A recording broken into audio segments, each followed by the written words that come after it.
আজ বৃহস্পতিবার 27 শ্রাবণ 2026 সালের 13ই অগস্ট। বৃষভ রাশি, বৃষভ লগ্ন, টরাস সাইনের জাতক জাতিকাদের আজকের দিনটি কিন্তু এক কথায় বেশ কাটতে চলেছে।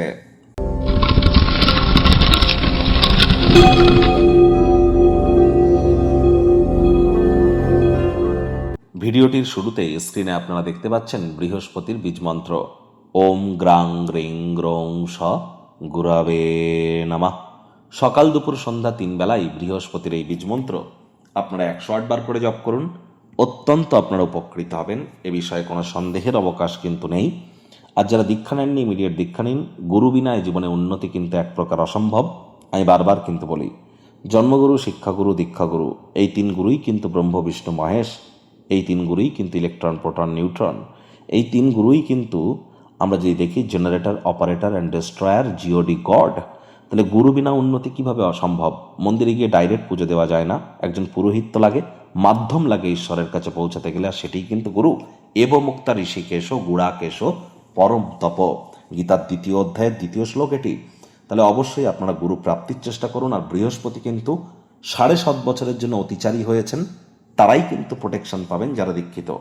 আর এখানে অবশ্যই আজ সাত্ত্বিক জীবনযাপন পালন করুন, নিরামিষ খাদ্যাভ্যাস বৃহস্পতিবার করে অন্তত আপনারা বজায় রাখুন। হলুদ রঙের বস্ত্র সামগ্রীর প্রয়োগ একটু বেশি করে করুন।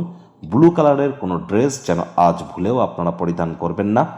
আর আপনার জন্মগুরু, আপনার শিক্ষাগুরু, আপনার দীক্ষাগুরু, এই 3 গুরুর প্রাপ্তিতে আপনাদের নিরলস প্রচেষ্টা কিন্তু করা উচিত।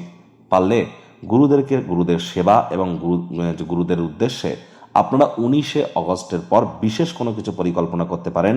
কারণ 19শে অগস্টের পর কিন্তু বৃহস্পতি উচ্চস্থ অতিচারী থাকাকালীন অবস্থায় বুধের নক্ষত্র অশ্লের সাথে গোচর করতে চলেছে, যা আমাদের ব্যক্তিত্বের মান এবং গুণগত স্তরকে অনেক মহিমান্বিত কিন্তু করবে।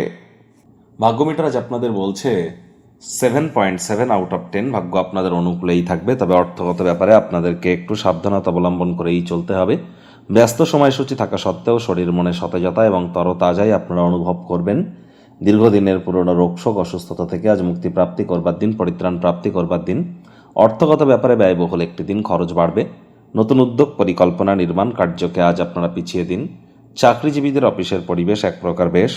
বস কলিগদের সাথে ভাব ভালোবাসা বাড়বে, কর্মে গতি অনুভব করবেন। নিজের মেধা, দক্ষতা, ট্যালেন্টের দৌলতে প্রশংসার পাত্রপাত্রীও আপনারা কিন্তু হতেই পারেন। রাজনীতিবিদ যারা আছেন, জনসংযোগ বৃদ্ধি করুন, সমাজে পপুলারিটিও বাড়বে। অতিরিক্ত কর্ম থাকা সত্ত্বেও নিজের মধ্যে একটা ফুর্তি আপনারা অনুভব করবেন। হাতে থাকা অ্যাসাইনমেন্টগুলি ডেডলাইন আসার আগে সম্পূর্ণ আপনারা করতে চলেছেন। বিদ্যার্থীদের পড়াশোনায় মনোযোগ আরও বৃদ্ধি করতে হবে। যে কোনো প্রকার পরীক্ষা প্রতিযোগিতায় সফলতা আপনারা অর্জন করবেন। উচ্চশিক্ষার জন্য যারা বিদেশ যাত্রার কথা ভাবছিলেন, ভাগ্যদেবীও আজ আপনাদের পক্ষেই আছেন। সন্তান সন্ততি থেকে থাকলে তারাও তাদের কৃতিত্বের দ্বারা আপনাদেরকে গর্বিত অনুভব করাবে। হাউস ওয়াইফদের জন্য দিনটি এক প্রকার বেশ। প্রেমিক প্রেমিকা, স্বামী স্ত্রী, দিনটিকে যতটা সম্ভব রোম্যান্টিক করে তোলা যায় সেই প্রচেষ্টাই আপনাদের জারি রাখা উচিত। অবিবাহিতদের বিবাহের যোগ পরিলক্ষিত হচ্ছে। যারা প্রেমে পড়েননি তাদের জীবনে স্বপ্নের নারী বা পুরুষের আগমন আজ কিন্তু হতেই পারে। একটু প্রচেষ্টা আপনাদেরকেও করতে হবে। শত্রুপক্ষ, বিরোধী পক্ষ আজ কিন্তু খুব একটি শক্তিশালী থাকছে না, সুতরাং এ বিষয়ে অতিরিক্ত টেনশন গ্রহণ করবার কোনো প্রয়োজনীয়তাই কিন্তু নেই। আজ আপনাদের উচিত, আবারও বলছি, ওয়েট অ্যান্ড ওয়াচ পলিসি গ্রহণ করে চলা। পারিবারিক দায়িত্বগুলি পালন করুন। কাছের মানুষজনদের সাথে অহেতুক তর্ক বিতর্ক করা থেকে বিরত থাকবেন।